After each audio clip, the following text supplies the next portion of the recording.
peut-être, puisque ça a commencé à tourner là sur Internet, peut-être te présenter, hein, même si on te connaît déjà pas trop mal, quoi. Ouais, voilà. Donc, je suis Emmanuel Bulten, donc le propriétaire ici à Calais du magasin Tropifona. Je suis aquariophile depuis plus de 25 ans, à mon compte depuis 15. Et donc là, je vais vous faire une démonstration d'aquascaping. Donc l'aquascaping, c'est une discipline qui a été créée par un japonais, Takashi Amano. Elle consiste à recréer un décor naturel, donc par exemple une chaîne de montagne, un sous-bois, une forêt dans un aquarium. Donc cette discipline existe depuis 15-20 ans, je dirais. En France, elle se démocratise énormément depuis 4 à 5 ans, avec entre autres un Français qui a été champion du monde il y a 2 ans, et moi-même qui participe au championnat du monde tous les ans, avec un classement l'année dernière où j'ai fini 136e sur 2500, donc un classement à mes yeux honorable. Maintenant, on peut dire que pour quelqu'un qui débute, pour avoir plus facile dans l'aquascaping, vous pouvez faire le plat pays. C'est plus simple. C'est plus simple. Donc là, pour faire le bac en aquascaping, on va utiliser un skipper tank. Donc le skipper tank, c'est un bac qui a été mis en place par Denerl avec des proportions qui sont vraiment idéales pour l'aquascaping. Donc un bac qui va être plus large que haut. Donc en fait, grâce à cette profondeur, on arrive à donner au décor de l'aquarium vraiment un aspect de profondeur à la décoration. Donc quelquefois, on voit des bacs qui peuvent, en photo sur Internet, vous donner l'impression que les bacs sont très très grands. Et en fait, on est sur des tout petits volumes, 35-50 litres. Donc là, on est sur un skipper tank en 35 litres. Donc un bac qui, en largeur, en fait, va faire environ les 3/4 de la hauteur. Donc, pour utiliser le sol dans ce bac, on va utiliser un sol technique. Alors peut-être pendant qu'il prépare ça, juste une petite intervention. Si vous avez des questions pendant la démonstration, n'hésitez pas à vous lever la main et on viendra et il vous répondra directement, n'est-ce pas? Je peux y aller? Oui, Non, vas-y. bon, d'accord. Donc, pour le sol, on utilise ce sol-là. Donc ça, c'est du skipper soil. Donc c'est un sol qui a été étudié pour l'aquascaping et qui peut servir aussi pour un bac à crevettes. Donc c'est un sol qui va en fait réduire les valeurs KH et GH qui sont présentes dans l'eau et stabiliser, tamponner lui-même un pH à environ 6-6,4. Donc là, on est sur un sol naturel qui est réalisé à base de terre volcanique. Donc pour les gens qui veulent vraiment le voir de tout près, vous pouvez vous approcher en fait. Vous avez des granulométries qui sont différentes. Voilà, faut pas avoir peur. Ou alors, on va même faire ça. Hop, et on fait passer dans le public. Donc en fait, vous avez plusieurs granulométries dans le sol, donc qui facilitent la plantation des plantes. Quand on a le même sol avec la granulométrie de la même taille, quand on va repiquer la plante, vos plantes vont rester bloquées entre les graviers et la pince. Là, grâce aux différentes granulométries, en fait, la plante reste bien en place. Ce sol est naturellement enrichi en oligoéléments, donc il est prêt à faire pousser les plantes instantanément. On n'a pas besoin d'ajouter de terreau. Il est prêt à l'emploi, pas besoin de le laver, de le rincer. Donc, en aquascaping, vous avez plusieurs façons de faire un aquarium. Donc, on peut faire une façon en triangle. Donc, c'est-à-dire, grosso modo, on va avoir un bac qui va partir ici de l'angle arrière droit et aller mourir en pente vers l'angle opposé. Et donc, on peut faire, par exemple, un petit hardscape rapide.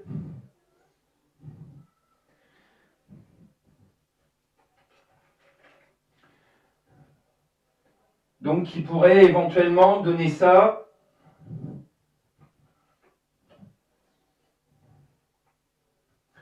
Avec que de la plante gazonnante sur la partie avant et éventuellement des plantes un tout petit peu plus hautes ici sur la partie arrière. Le but du jeu sur la déco serait vraiment d'avoir un tapis vert qui vient couvrir tout le bac et puis les pierres qui sortent comme ça du gazon. Après, on a la possibilité de faire un bac en canyon. Donc toutes ces variantes, vous les retrouverez sur mon stand, hein. Vous avez plusieurs réalisations et vous avez les aspects canyon, aspects triangle, et puis je vais faire celui-là qui n'est pas présent pour l'instant. Donc aspect canyon, ça peut vite fait donner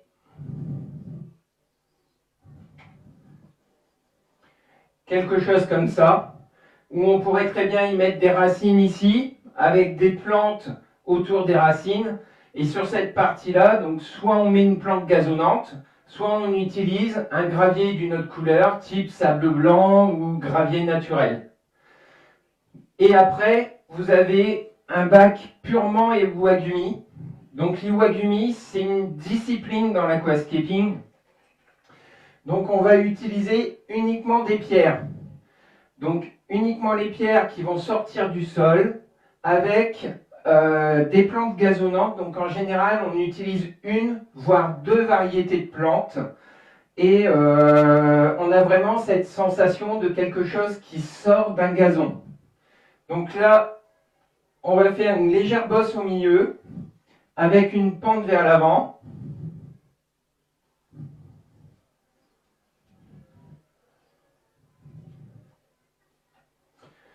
Je vais utiliser ces pierres-là. Donc ça, c'est de la Dragonstone.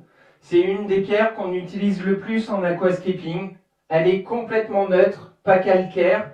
On arrive à la travailler facilement avec un marteau, un burin.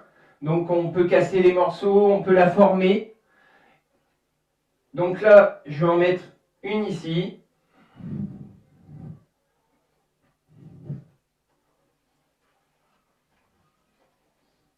Donc l'important sur l'Iwagumi, c'est d'utiliser un nombre de pierres impair. Alors pourquoi utiliser un nombre de pierres impair? Parce que si on utilise un chiffre pair, instinctivement on va créer une symétrie dans le bac. C'est-à-dire que là, par exemple, j'ai deux pierres, on a un axe symétrique avec mes pierres qui sont disposées de la même façon. Si j'utilise une troisième pierre, par exemple que je mets ici, je casse cette symétrie en fait. Et c'est tout de suite beaucoup plus beau à l'œil quand on regarde le bac.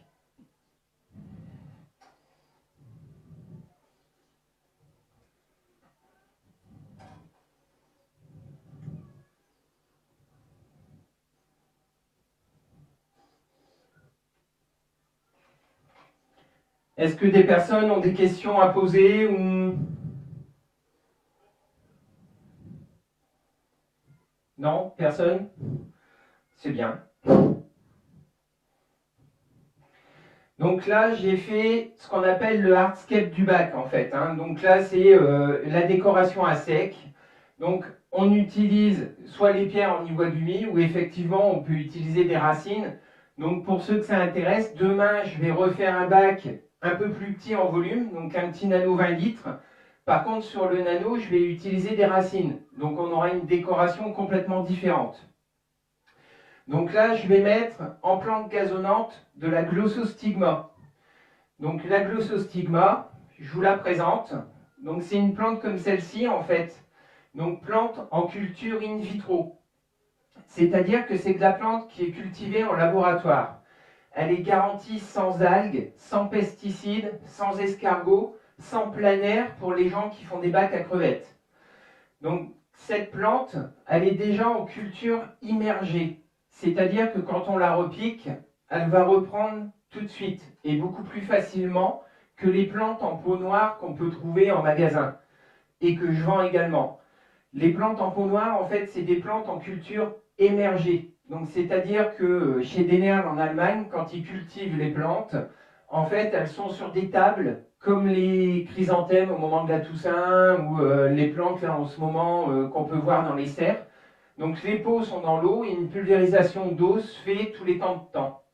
Donc quand on la repique, on a toujours des feuilles qui disparaissent et une partie de la plante qui dépérit. En fait, grâce à la plante in vitro, on n'a plus cette perte. L'autre avantage, c'est que vous avez un pot qui fait 7 cm de diamètre, alors que les pots noirs, eux, ne font que 5 cm. Et ici, on a 7 cm de pieds de plante, tandis que sur les pots noirs, on a les pieds de plante qui sont dans le milieu du pot, avec toute la mousse autour. Donc on estime que dans un pot comme ça, vous avez entre 2 fois et 3 fois plus de pieds de plante que dans un pot noir. Après, le dernier avantage, c'est que quand on l'ouvre, donc là pareil, je vais demander à quelqu'un de la prendre pour la repasser dans le public. En fait, vous avez un gel biologique, et ce gel s'en va très facilement quand on le rince à l'eau. Vas-y. Merci. Donc je vais vous en ouvrir une autre ici pour que vous puissiez voir la facilité. Donc là, on voit bien qu'il y a le gel. On va prendre la plante, tout simplement, on la trempe dans un récipient avec de l'eau, ou alors éventuellement, on fait courir l'eau du robinet dessus. Et en quelques secondes, on récupère la plante où il n'y a plus du tout de gel. Donc le gros avantage de ça, en fait, c'est que les pots en noir avec la mousse, en fait, quand on retire la mousse, on abîme toutes les racines des plantes. Avec ça, on rince un coup, le gel s'en va, on n'a plus qu'à couper et repiquer. Donc après, avec ça, on va, sur un plateau comme celui-ci, on va couper des petites portions de plantes. Je ne sais pas si on voit bien à l'écran là. Non? Hop. C'est sur celle-là?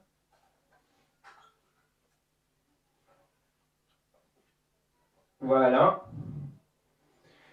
Donc on va couper des petites portions.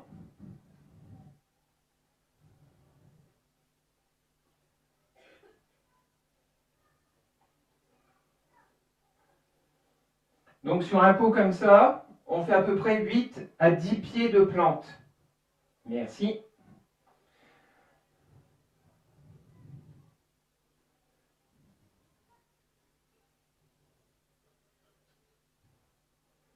Et donc une fois qu'on a coupé ça, on n'a plus qu'avec une pince, on va prendre la plante, on la repique et ça reste en place.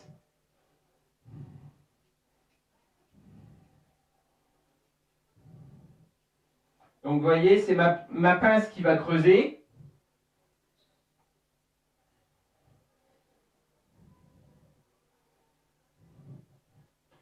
Donc c'est très très simple en termes de plantation.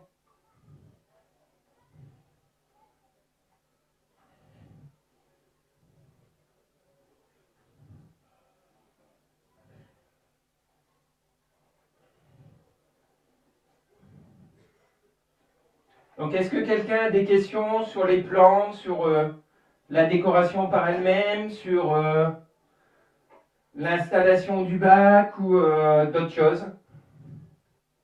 Sur Internet, personne? Non?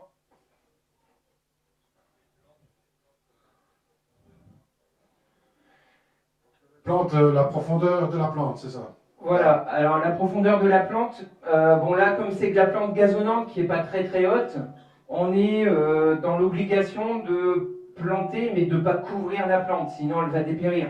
Donc là on la plante, elle doit être enterrée de 2-3 cm grand maximum. C'est justement un des avantages de ce sol-là. Quand on a un sol avec un gravier et un terreau, en général on a la couche de terreau, on a le gravier qui lui se retrouve, allez, on va dire sur 5 ou 6 cm d'épaisseur. Donc forcément, quand on va repiquer des plantes comme ça, elles ne sont pas en direct contact des substances nutritives. Et donc, automatiquement, elles ont du mal à reprendre. Là, avec ce sol-là, aucun souci.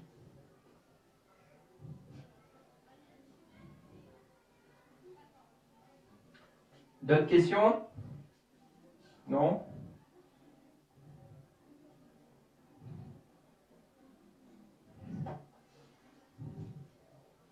Donc les plantes que je vous ai présentées, hein, les plantes in vitro, nous, au magasin, on en vend, on peut avoir toute la collection, j'ai envie de dire, hein. Chez Denerl, ils ont sorti à peu près 24 sortes de plantes différentes. Donc ça peut aller de la plante gazonnante à la plante d'arrière-plan. Donc des plantes qui peuvent atteindre facilement 20, 25, 30 cm de hauteur. Toujours en plante in vitro, dans les mêmes pots. On a des plantes rouges, on a plusieurs variétés de mousse. Donc tout ça, vous pouvez tout trouver de disponible chez moi au magasin. Ou si ce n'est pas disponible, de toute façon, on pourra vous les commander. Et en cas de commande, en général, en 24 à 48 heures maxi, on est livré sur les plantes. Tu peux peut-être rappeler l'adresse du magasin? Alors l'adresse du magasin, pour ceux qui ne connaissent pas, donc c'est Tropifona, donc ça se situe au 153 boulevard Curie, à Calais. Ben voilà. Voilà. Donc vous retrouverez de toute façon tout le matériel, le sol, les bacs, les outils aquascaping, enfin voilà, et puis mes conseils. Si vous passez au magasin, il ne faut pas hésiter. Là, sur le stand, vous avez une remise d'environ 15 à 20% sur l'intégralité du stand, en fonction des articles. Et on vous remet également des bons avec une remise de 10% sur les 2 premiers week-ends de mai contre l'échangeuse bons. Donc c'est toujours intéressant d'avoir une remise comme ça, en fait, là, pour le salon, pour vous.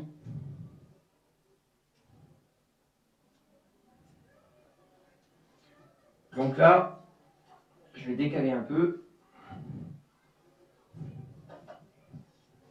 Donc là, je vais remettre un pot.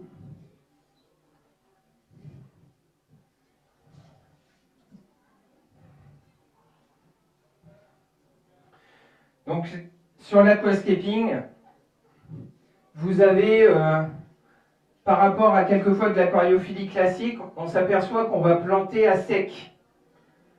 Donc on plante toujours à sec pour une question de facilité. Et après, on a une technique bien particulière pour remplir les bacs, pour éviter que les plantes se dépiquent et que l'eau soit trouble à la fin de l'installation. Donc ça, je vais vous faire voir d'ici quelques instants. Bon, pendant ce temps-là, peut-être rappeler un petit peu quels sont les outils de base pour faire de l'aquascaping. Alors les outils de base, ce qu'il faut, c'est forcément en outils purs, pince et ciseaux, pour pouvoir préparer les plantes et les planter. Après, il faut les bonnes pierres, les bonnes idées de décoration en fait, hein. Donc les bonnes pierres, les bonnes racines, les bonnes plantes, un bon sol et la chose qui est primordiale pour un bac en aquascaping, c'est la diffusion de CO2. Donc il faut savoir que les plantes sont constituées à 50% de carbone et que quand on distribue du gaz carbonique dans un bac, on estime nourrir la plante à au moins 50%. Donc plus la plante va consommer de CO2, en fait c'est ce qui se produit dans la nature, plus elle va rejeter d'oxygène pour que vos poissons soient en bonne santé. Plus elle consomme de CO2, plus elle fabrique de sucre qui, eux, facilitent l'absorption des nitrates, des phosphates et des nutriments qui sont naturellement présents dans l'eau de l'aquarium, mais qui peuvent aussi apporter des problèmes type algues, pollution dans l'aquarium. Donc c'est-à-dire qu'un système CO2, c'est que bénéfique dans un bac pour les plantes. Donc il y a plusieurs solutions hein, pour le CO2. Voilà, c'est ça. Donc il existe plusieurs solutions pour le CO2. Hein, donc ça peut partir du petit système CO2 tout simple à réaction biologique. Donc c'est-à-dire que c'est un système en fait où vous avez un gel biologique, on va mettre des enzymes dedans et par réaction biologique, on a une diffusion qui se fait pendant environ un mois. Après, vous avez des systèmes CO2 en bouteille pression, donc là avec différentes tailles, hein, forcément en fonction des volumes d'eau des bacs. Donc l'avantage du système sous pression, en fait, c'est que là, on peut vraiment donner des grosses teneurs en CO2 dans le bac, parce que les plantes, en général, il leur faut entre 15 et 20 mg par litre de CO2. Ces 15 à 20 mg par litre, de toute façon, ne peuvent pas être atteints avec les systèmes bio. C'est-à-dire que ça distribue du gaz carbonique, mais en très petite quantité. Donc là, il faut vraiment, si on veut monter dans la teneur en CO2, il faut vraiment un kit sous pression. L'avantage du kit sous pression, c'est sa durée de vie. C'est-à-dire que si on prend un kit sous pression pour ce bac-ci, par exemple, vous en avez là sur le stand en promotion à 99 euros. 99 euros le système CO2, vous allez faire à peu près un an de diffusion de CO2 avec la bouteille. Si on prend un système biologique, vous avez un système qui va coûter entre 20 et 25 euros, mais vous faites une diffusion que pour un mois. C'est-à-dire que dans un mois, il va falloir changer la bouteille qui coûte environ 9 euros et le mois suivant remettre une bouteille à 9 euros. Donc il est évident qu'à la fin de l'année, le système CO2 vous aura coûté moins cher sous pression qu'une réaction biologique. Donc ça, il faut bien y penser quand vous achetez un système comme ça. Et après, la dernière variante qui existe sur le CO2, c'est du CO2, on va dire du pseudo-CO2 liquide, parce que c'est jamais du vrai CO2 qu'on va incorporer en liquide. Ça va juste améliorer la sécrétion de sucre, par exemple, de la plante. Et donc, comme ça améliore cette sécrétion, elle absorbe plus de nutriments, et donc on a cette sensation qu'elle pousse plus vite, effectivement. Mais ce n'est pas une vraie teneur en CO2 dans le bac. On n'arrive pas à faire varier avec du CO2 liquide les tests de CO2 dans un bac. Donc là, je vais encore mettre un pot. Alors bon, ça c'est pour le CO2. Bon, bien sûr, les plantes ont besoin de CO2 pour pouvoir se développer, mais il y a un autre élément qui est vraiment indispensable, c'est la lumière. Oui. Alors l'autre élément indispensable, forcément, c'est la lumière. Donc la lumière, c'est pareil. Vous avez différents types de lumière, hein. Soit les tubes, par exemple les tubes T5. Donc les tubes T8, c'est les tubes ordinaires, les tubes que tout le monde connaît, qui existent depuis toujours. Aujourd'hui, les tubes T5 les ont en partie remplacés. Donc ça, c'est un éclairage qui est sûr. On sait qu'un tube T8, on arrive à maîtriser, que tout est OK. Et la grande nouveauté, c'est un éclairage LED. Donc en fait, cet éclairage LED, c'est pareil, vous en retrouverez sur mon stand, donc vous pourrez venir nous poser des questions après, hein. Moi, je vends un éclairage LED de chez Denern. Donc c'est des LED qui sont adaptables sur toute rampe d'éclairage qui existe, parce que vous avez des adaptateurs pour les brancher sur vos rampes existantes. Vous avez un vrai éclairage LED pour des bacs plantés. Donc quand vous regardez les bacs sur mon stand, qui sont plantés depuis déjà 3 ou 4 mois, en fait les bacs, les plantes poussent grâce à cet éclairage LED. J'ai pas de problème d'algues. L'avantage de la LED, c'est que là c'est des LED en céramique, donc c'est des LED qui sont donnés pour fonctionner pendant 80 000 heures, c'est-à-dire en résumé entre 15 et 20 ans. Donc on imagine bien que pendant 15 à 20 ans, on ne change plus de tube tous les ans, et que cet éclairage vous consomme moins en courant. Donc sur le long terme, vous n'êtes que bénéficiaire à avoir un éclairage LED dans l'aquarium. Donc cet éclairage LED, aujourd'hui sur le salon c'est pareil, vous avez 20% de remise dessus, donc une remise qui n'est pas négligeable.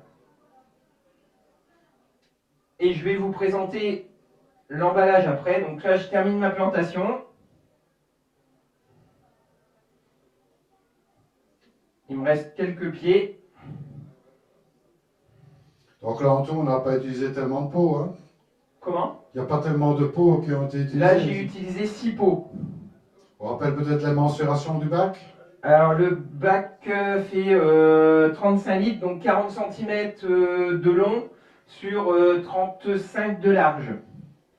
Donc là, sur un bac comme ça, on a utilisé 6 pots, c'est-à-dire que là, vous en avez pour 12 € de plantes, en termes de coût, pour avoir quelque chose qui est intégralement planté et qui va pousser en fait. Donc contrairement aux idées reçues, l'aquascaping ne coûte pas forcément très très cher. Bon, sauf si on fait un bassin de 2000 litres. Alors. Sauf si on fait un bac de 1000 litres, évidemment. Mais après, l'aquascaping traîne la réputation, entre guillemets, d'être une discipline qui coûte cher. C'est pas forcément vrai. D'être une discipline compliquée, là je vous ai prouvé en 15-20 minutes qu'on pouvait faire une belle déco. Et en termes d'entretien, un bac comme ça va être environ 25 à 30 minutes par semaine. Donc c'est pas énorme. C'est comme dans tous les bacs, un nettoyage des carreaux, un changement d'eau une fois tous les 15 jours. Ça peut être nettoyage des filtres. Et ça va surtout être de la taille. Donc en fait, un ciseau, hein, quand la plante va être un peu trop haute, on va la tailler pour égaler. Ça remonte à la surface, avec une épuisette on ramasse et le tour est joué. Donc c'est vraiment très très peu d'entretien. Donc là, je vous présente les LED. Je ne sais pas si...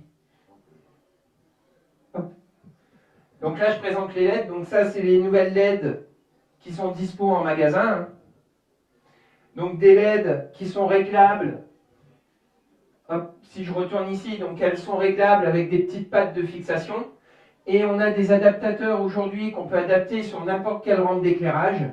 Et d'ici quelques mois, donc je pense d'ici juin-juillet, apparemment on devra avoir un timer pour pouvoir créer des levées de soleil, couchers de soleil et la pleine puissance entre midi et 2. Donc vraiment respecter un cercle lumineux comme dans la nature. Donc chose qui est possible avec de la LED, mais malheureusement pas possible avec des tubes néons. Donc après, le CO2, donc ça c'est le système que je vous parlais tout à l'heure. Hein. Donc un système sous pression qui coûte aujourd'hui sur le salon 99 €, donc c'est pas très très cher. Vous avez donc le détendeur, vous avez le diffuseur de CO2, un test de CO2. Il est vendu avec les tuyaux, clapet anti-retour et un petit set d'engrais. Donc là, avec une bouteille comme ça sur un petit bac, on fait plus d'un an de diffusion de CO2. Et la bouteille, une fois qu'elle sera vide, c'est des bouteilles jetables. Vous les jetez, elles sont à recycler évidemment. Vous venez au magasin, nous on a les bouteilles, et une bouteille comme ça coûte entre 22 et 23 €. Donc vous voyez, en termes de diffusion, ça va vous coûter 22 à 23 € par an. Donc c'est pas non plus, c'est à la portée de tous. Donc là, je vais pouvoir commencer à remplir le bac. Donc pour remplir le bac, je vais utiliser du papier essuie-tout. Alors le papier essuie-tout, c'est quelque chose en fait qu'on va utiliser aussi quand on va remplir des grands bacs. C'est-à-dire que si on plante un bac qui fait 200-300 litres, c'est tout de suite beaucoup plus lent en termes de plantation. Donc pour garder les plantes à l'humidité, on va mettre du papier essuie-tout dessus qu'on va humidifier avec un pulvérisateur. On va couvrir cette partie-là et sur la partie arrière, on peut continuer de planter. Une fois qu'on a planté le milieu, on remet une feuille de papier essuie-tout qu'on humidifie, on plante la partie arrière. Comme ça, vos plantes restent constamment à l'humidité. Donc là, pour remplir le bac, le papier essuie-tout en fait va me servir pour absorber le jet d'eau.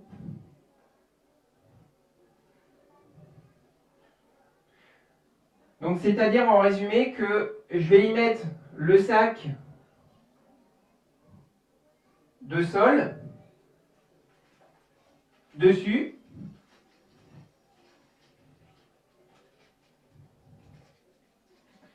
Donc le sac de sol se retrouve au-dessus du papier essuie-tout.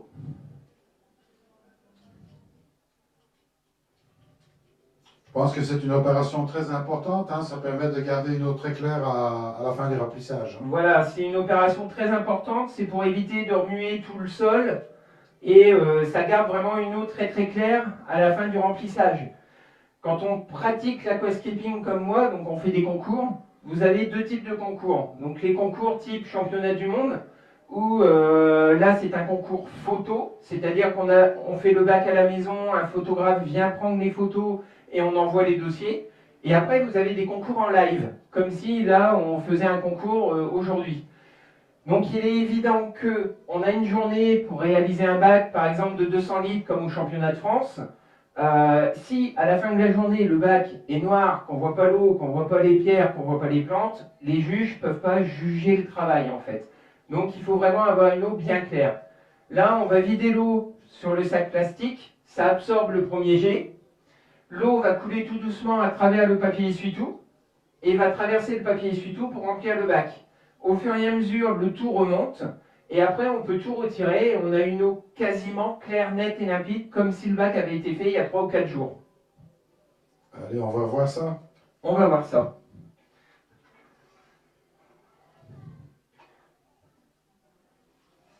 Donc là, je vais juste vider de l'eau dans un seau. Donc pour remplir des bacs comme cela, hein, avec un sol technique, l'idéal c'est quand même d'utiliser de l'eau osmosée ou de l'eau déminéralisée et de ne pas utiliser trop d'eau du robinet. Alors tout simplement parce que comme je vous ai dit au début, il absorbe les nutriments, il réduit les valeurs KH et GH. Donc si on met de l'eau du robinet régulièrement dedans, on va saturer le sol et on va devoir le changer très très vite. C'est-à-dire qu'au bout de 6 mois, 1 an, quelquefois le sol peut être saturé, redégorgé dans le bac et il faut vider le bac et tout recommencer.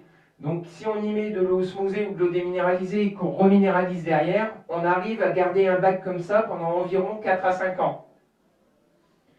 Donc pour les gens qui connaissent le magasin, de toute façon la preuve en est, c'est que j'ai un bac d'expo entre autres au magasin qui tourne depuis plus de 4 ans et mon sol technique est toujours là, mes plantes poussent toujours et mes paramètres d'eau sont toujours bons. Donc là, j'utilise un seau.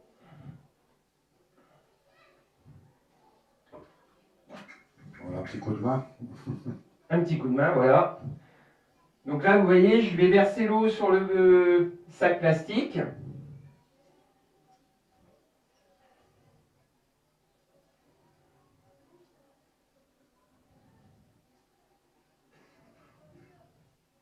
Donc c'est une partie un peu plus longue, surtout au début, hein, parce que si on verse d'un seul coup, forcément on remue tout quand même.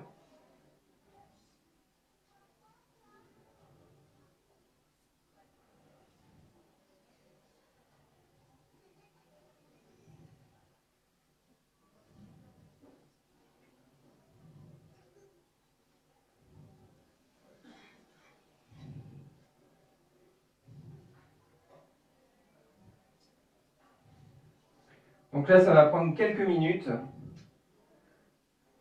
Alors, avez-vous des questions dans le public? Questions à poser ou des conseils à demander ou... Profitez-en, pour l'instant c'est gratuit. Absolument. Pas de questions?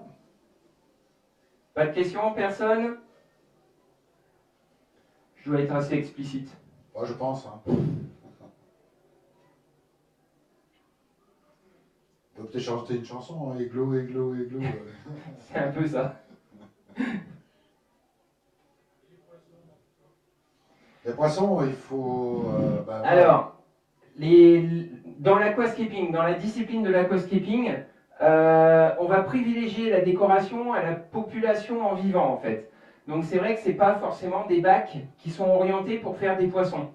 On peut mettre quelques petits poissons, voire éventuellement un bac à crevettes, mais c'est toujours un peu délicat de faire un vrai beau bac en aquascaping avec par exemple des discus. Bon, avec du cyclide africain, je vous en parle même pas. Enfin voilà, les poissons, c'est pas primordial dans un décor comme celui-là. Mais ils vivent tout à fait, ils vivent aussi bien, ils vivent même mieux puisque à la base ils ont tout ce qu'il leur faut. Ils ont beaucoup de plantes dans le bac qui dégagent de l'oxygène. Si vous allez sur le stand, dans mes bacs aquascapés, j'ai des poissons dedans et tout le monde se porte bien, il n'y a aucun souci.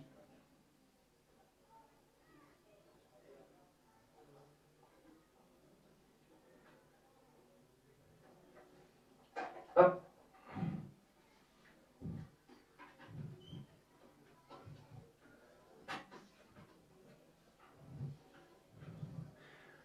Donc là, on voit que le niveau d'eau monte un peu devant et puis sur le côté. Hein. On est presque tout à fait immergé là. Oui. Encore un petit coup, ça va le faire. Encore un petit peu et ça va le faire. Donc je ne vais pas le remplir complètement devant vous. Pour pouvoir moi le redéplacer assez facilement pour l'emmener sur le stand, je finirai de le remplir sur le stand. Donc là, je vais encore vider un seau et après, une fois que le seau sera vide dans l'aquarium, on va retirer le papier essuie-tout, on va retirer le sac plastique pour que vous ayez une notion de la décoration.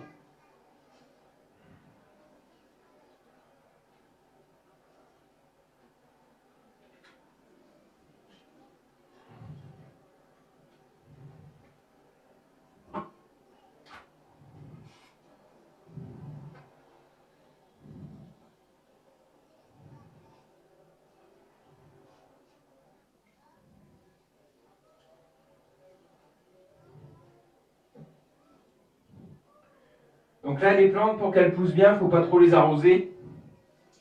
Principe. Là, on a dépassé, on est vraiment immergé totalement là.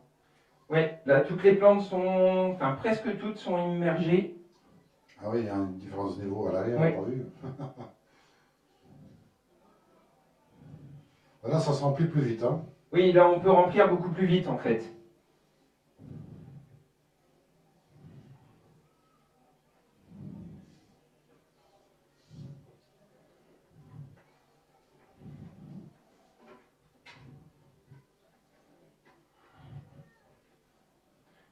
Donc, là, je vais pouvoir retirer l'emballage plastique.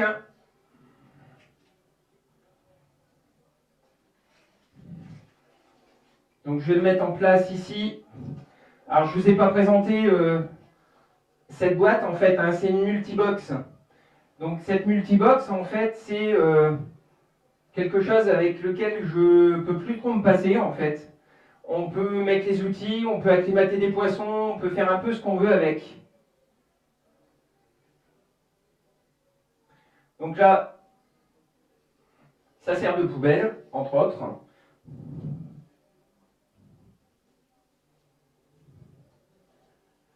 Voilà. Donc là, le bac est à moitié plein. Il y a quelques plantes qui doivent être piquées. Mais la majeure partie sont restées en place. L'eau est à peu près nette.